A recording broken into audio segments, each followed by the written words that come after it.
اگه یه روز از خواب بیدار بشی و بفهمی تمام زندگی که یادت میاد فقط یه دروغ بزرگ بوده، چه حسی پیدا میکنی؟ من خورشیدم و اینجا کانال آخرش چی میشه است. امروز قرار یکی از عجیبترین و غیرقابل پیش بینی ترین فیلم های کره‌ای یعنی فورگاتن رو کامل اسپول کنیم. فیلمی که هر بار فکر میکنی راز داستان رو فهمیدی یه پیچش جدید جلوت میذاره و همه حدس هات رو خراب میکنه.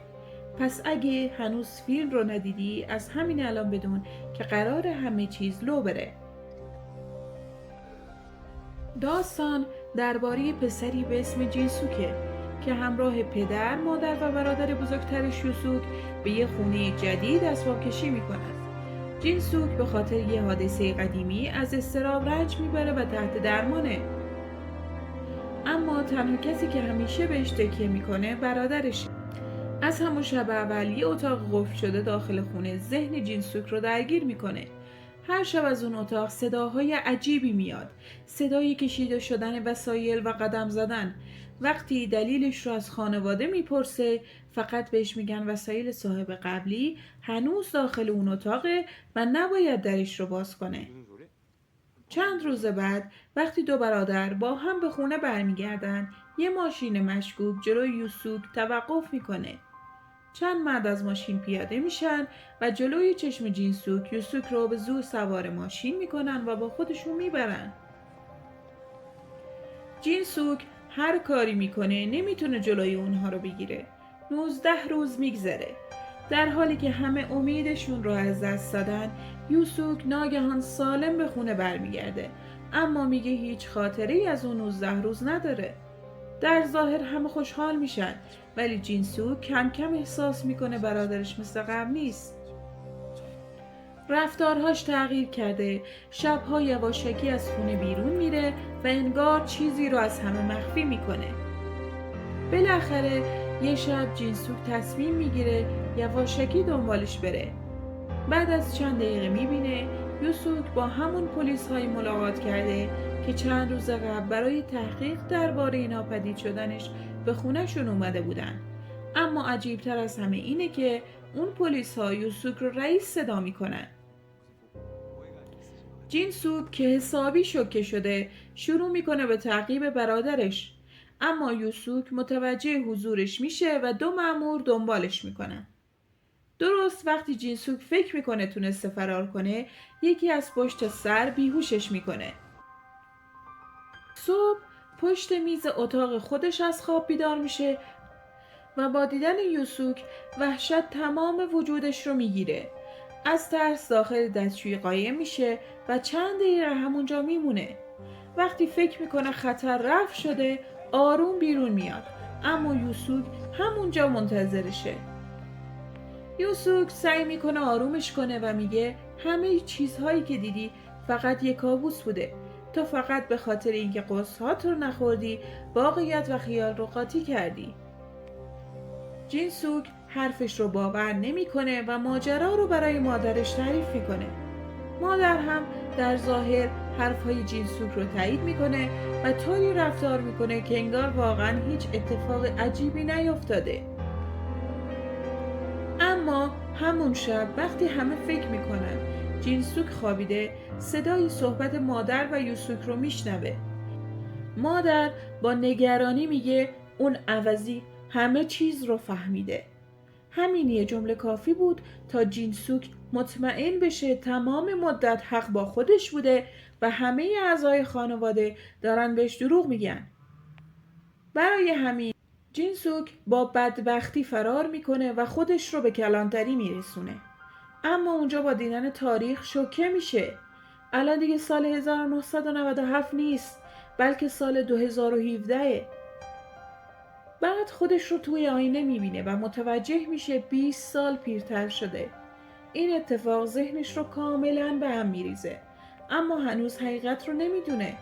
جینسوک دوباره به همون خونه برمیگرده. این بار وارد اتاق قفل شده میشه و میبینه کاراگاه و همکارهاش صحنه قتل 20 سال قبل رو دقیقاً بازسازی کردن تا خاطرات فراموش شدهش برگرده.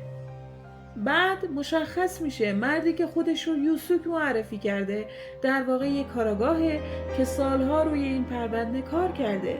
اون و چند نفر دیگه با کمک دارو، بازسازی محیط و فشار روانی سعی کردن جینسوک را وادار کنن اتفاقات اون شب رو به یاد بیاره.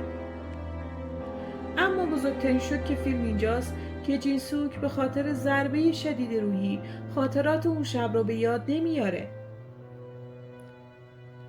کاراگاه جینسوک رو سوار ون میکنه تا به محل دیگه ای منتقلش کنه. اما جینسوک موفق میشه فرار کنه. کاراگاه با ماشین دنبالش میکنه و در تعقیب و گریز تصادف شدیدی رخ میده و کاراگاه صدمه میبینه.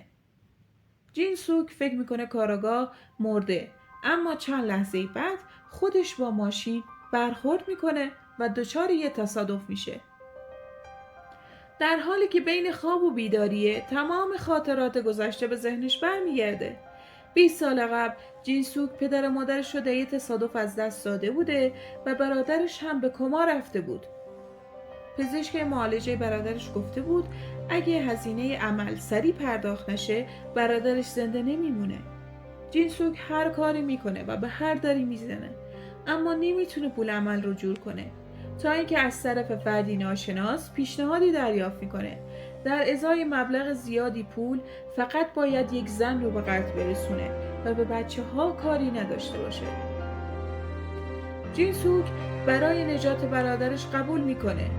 اون شب وارد خونه زن میشه، اما وقتی میبینه زن کنار پسر کوچولوش خوابیده پشیمون میشه و میخواد برگرده. همون لحظه زن بیدار میشه. جینسوک ازش میخواد داد نزنه و زن هم قبول میکنه. اما ناگهان دختر خانواده بیدار میشه، جینسوک رو میبینه و شروع به جیغ زدن میکنه. جینسوک از ترس دستگیر شدن دنبالش میره و در اون درگیری چاقو به طور ناخواسته به دختر اصابت میکنه. مادر با دیدن این صحنه جیغ میکشه و جینسوک که کنترل خودش رو از دست داده برای ساکت کردنش به اون هم چاقو. وقتی میخواد از خونه خارج بشه چشمش به عکس خانوادگی روی دیوار میفته و تازه میفهمه زنی که کشته همسر همون پزشکی بوده که قرار بوده برادرش رو عمل کنه. در واقع خود پزشک برای گرفتن پول بیمه و خلاص شدن از شر زنش این نقشه رو کشیده بوده. جینسوک اون شب فقط پسر کوچک خانواده رو زنده میذاره. بعد از اون وقتی برای گرفتن پولش میره پزشک سعی میکنه اون رو بکشه، اما در درگیری خودش از ساختمان سقوط میکنه و میمیره. همین اتفاق باعث میشه جینسوک از نظر روانی کاملا فرو بپاشه و ذهنش خاطرات اون شب رو دفع کنه. حالا برمیگردیم به زمان حال.